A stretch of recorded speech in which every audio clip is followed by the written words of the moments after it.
పార్టీల కలయికతోటి ఆంధ్రప్రదేశ్ అభివృద్ధి పదం వైపు వెళ్తుంది. దానికి మేము ఎలా సిద్ధం అనేది ఆఖరిలో చెప్తాం.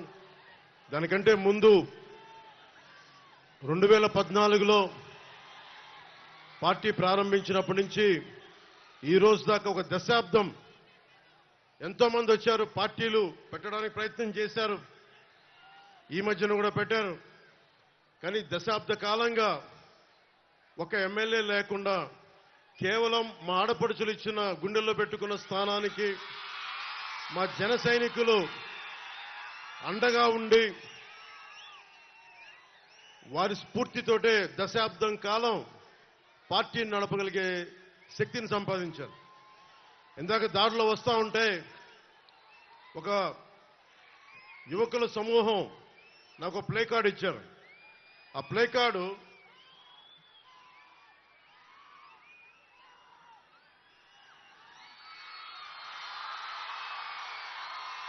దీని అర్థం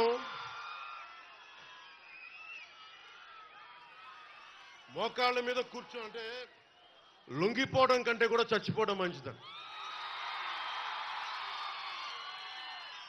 అంటే మహామహుల్ని నాకున్న కోపం చిరాకు ఏంటంటే, అరే ఈ భారతదేశం అందరి ఈ రోజున బాబాసాహెబ్ అంబేద్కర్ పుట్టినరోజు. ఆయనకి జై భీమ్తో వందనాలు చెప్తా ఉన్నాను. అంటే ఆయన ఇచ్చిన స్ఫూర్తి కొన్ని వందలాది మంది రాజ్యాంగ నిపుణులు కూర్చొని రాజ్యాంగ సారథిగా మనకు రాజ్యాంగం ఇవ్వబడింది. ఇక్కడ రాచరికం లేదు, ప్రజలే ప్రభువులు, మనకే హక్కు ఉంది, మనకే అధికారం ఉంది. తప్పు చేసేవాడు రాజ్యాలు వెళ్తుంటే కిందకి పడదోసే హక్కు మనకుంది. మనం వదిలేసుకున్నాం ఆ శక్తిని. నాకు ఏ కోరిక లేదు, ఏ ప్రజాస్వామ్యాన్ని ప్రజల కోసం అయితే ఉద్దేశించి ఇవ్వబడిందో దాన్ని బలోపేతం చేయడం, అంతేగాని ఒకడికి మోచేతి కింద నీళ్లు తాగడానికైతే మన ప్రజాస్వామ్యం లేదు. అది జగన్ కావచ్చు, జగన్ తాలూకు వ్యక్తులు కావచ్చు. జగన్ మాట్లాడితే క్లాస్ వార్ అని మాట్లాడుతూ ఉంటాడు. క్లాస్ వార్ అంటే అర్థం మీ అందరికీ తెలిసిందే కదా, డబ్బున్నోళ్ళు అధికారం ఉన్నవాళ్ళు పేదవాడిని దోచుకోవటం. మనందరం పేదవాళ్ళని దోచుకుంటున్న వాళ్ళం అంట.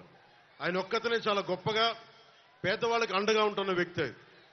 నిజంగా అతను పేదవాళ్ళకి అండగా ఉన్న వ్యక్తి అయితే జనసేన, తెలుగుదేశం, భారతీయ జనతా పార్టీ కూటమికి ఇంత జనసందోహం రాదు.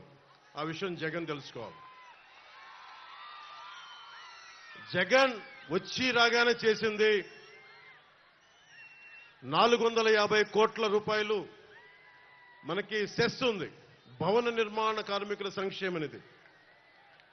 40 లక్షల మంది భవన నిర్మాణ కార్మికులు వారికి ఉపాధి లేకుండా చేశాడు. 40 మంది పైగా ఆత్మహత్యలు చేసుకున్నారు. 40 లక్షల భవన నిర్మాణ కార్మికుల 450 కోట్ల సంక్షేమ నిధిని దోచుకున్న వ్యక్తి. నిజంగా ఎవరన్నా సరే ప్రజల కోసం పాటు పడుతున్నామంటే అది జనసేన అడ్డంగా నిలబడింది ప్రజల కోసం. మీకు చెప్తున్నానమ్మా, 30,000 మంది ఆడబిడ్డలు ఆంధ్రప్రదేశ్ రాష్ట్రం నుంచి అదృశ్యం అయితే అక్కమ్మ చెల్లెమ్మ అని చెప్పి కథలు చెప్పే జగన్ ఒక్క ప్రెస్ మీట్ కూడా పెట్టలేదు ఈ రోజు దాకా. ఏదన్నా అడిగితే నన్ను బూతులు తిట్టించడం తప్ప. ముఖ్యంగా ఇందాక చెప్తా ఉన్నట్టుగా రాగానే మీకు తెలుసు ఇసుక ఎలా దోపిడీ చేశారో. మన కొల్లిపర్ల మండలం కొత్త బొమ్మవాని పాలెంలో అర్ధరాత్రి రైతుల పొలాల నుంచి ఇసుకను దోపిడీ చేసిన ప్రభుత్వం ఇది. అలాంటి రైతాంగాన్ని దోపిడీ చేసిన వ్యక్తి క్లాస్ వార్ గురించి మాట్లాడతాడు. అలాగే లిక్కరు,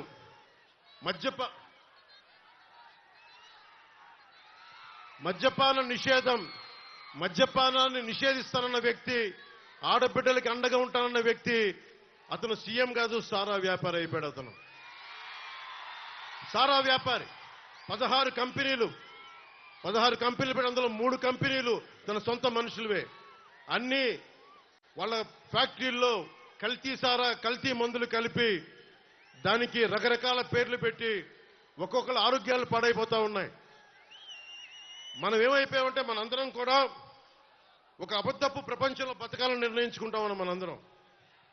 నేను ఇబ్బంది లేకుండా నేను మందు తాగమని ఎంకరేజ్ చేయను, వ్యసనాలకి పాల్గొనని ఎంకరేజ్ చేయను.